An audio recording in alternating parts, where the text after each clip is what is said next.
Hey, Mr. Credit here. I want to talk today about relationships, not just from the standpoint of love relationships or partner relationships, but that's the main idea here.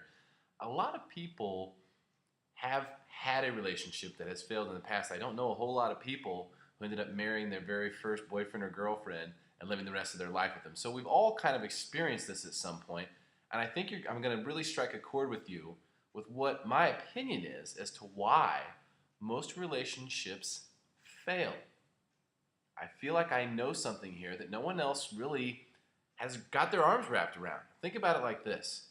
When you first started your relationship with your significant other, you weren't around each other a lot. You had the opportunity to miss one another a lot. You wanted to spend every second with them, but you didn't have the opportunity to do that. And then eventually you did, and it was still probably good for a long period of time, but eventually you spent so much time with your significant other, your partner, that you don't get the opportunity to miss each other anymore. You see, missing someone is a very healthy part of a relationship. It actually allows you to somewhat fantasize about that person, being with that person, doing things with that person. The act of actually doing it is never as good as the fantasy is. So it's very healthy, I think, mentally to actually have the opportunity to miss someone. Now, it doesn't have to just be a boyfriend or girlfriend or husband or wife. It could be a really good friend. It could be a mother or a father or another family member, a cousin. But I think missing people is a very strong emotion that's totally underrated. This makes a lot of sense now, doesn't it? This makes sense why you can get completely annoyed with your husband or wife or your boyfriend or girlfriend. You live together, you're with each other every second, you don't get the chance to miss one another. You need that. I feel like that is a huge part of a healthy relationship that no one's talking about.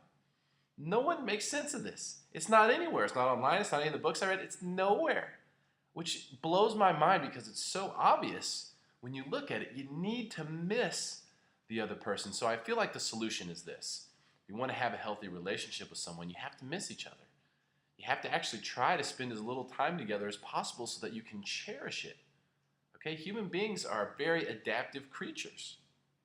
And the more we're exposed to something, the less we feel about it, no matter how bad or how good it is. That's just the way we are. But we have to take that knowledge. Remember, knowledge without application is worthless. We have to take that knowledge and we have to apply it to our relationships, in my opinion, if we want to have the strongest possible tie and we don't want to get sick of one another. That's just the way it is. I don't like it any more than you do, but I feel like it's true. And no one is telling anyone this, and it's very simple. I want you to share that with some people that you know and get their opinion on it. I'd love to hear what you think too. If you want to leave me a comment below, I would appreciate it. Mr. Credit, I'll see you again soon.